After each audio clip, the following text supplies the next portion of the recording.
Corona virus संक्रमण के मामले देश में धीरे धीरे बढ़ रहे हैं। ऐसे में आगे का दौर कैसा रहेगा, इस पर डब्ल्यूएचओ ने चेतावनी दी है। डब्ल्यूएचओ के डॉक्टरों ने जताया है कि सर्दियों में संक्रमण का खतरा और बढ़ सकता है। सर्दियों में घर के अंदर ज्यादा से ज्यादा लोग रहते हैं, जिसकी वजह से वायरस का संक्रमण तेजी से बढ़ता है। जैसे डब्ल्यूएचओ ने ये भी भरोसा दिलाया कि इस साल के अंत तक कोरोना वायरस संक्रमण का खतरनाक स्तर कम हो सकता है, लेकिन इसके लिए जरूरी है कि संक्रमण से बचाव का टीका लगाया जा सके।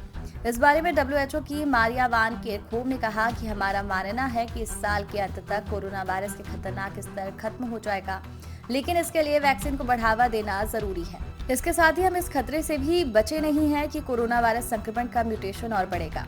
केरखोव ने कहा कि हमें जरूरत है कि कोरोना वायरस संक्रमण के बाद हालात से हमें सीखने की जरूरत है। हम कोविड-19 की स्टडी का डेटा जुटा रहे हैं। डब्ल्यूएचओ इस बात का पता लगा रहा है कि दिल, लंग्स, ब्रेन और शरीर के दूसरे पार्ट्स पर संक्रमण का क्या असर है।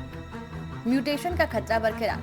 हालांकि ऐसा नहीं है कि कोरोना वायरस के नए वेरिएंट की म्यूटेशन का खतरा कम हो गया है। इस हफ्ते की शुरुआत में डब्ल्यूएचओ ने कहा था कि म्यूटेशन का जोखिम अभी भी बरकरार है।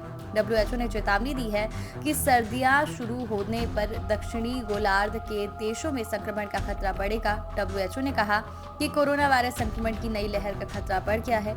ठंडे तापमान में संक्रमण ज्यादा जल्दी बढ़ता है क्योंकि एक साथ कई लोग घर के अंदर रहते हैं। अफ्रीका में डब्ल्यूएचओ के डॉक्टर मत्सिदो मोएती ने कहा कि कोरोना वायरस संक्रमण का खतरा लगातार बढ़ रहा है। आगे इसके वेरिएंट का म्यूटेशन और जानलेवा साबित हो सकता है। ऐसे में उन उपायों पर काम करना जरूरी है जिनसे संक्रमण कम हो। कोरोना और वैक्सीनेशन से जुड़ी जानकारी से अपडेट रहने के लिए हमारे चैनल को सब्सक्राइब कर लीजिए।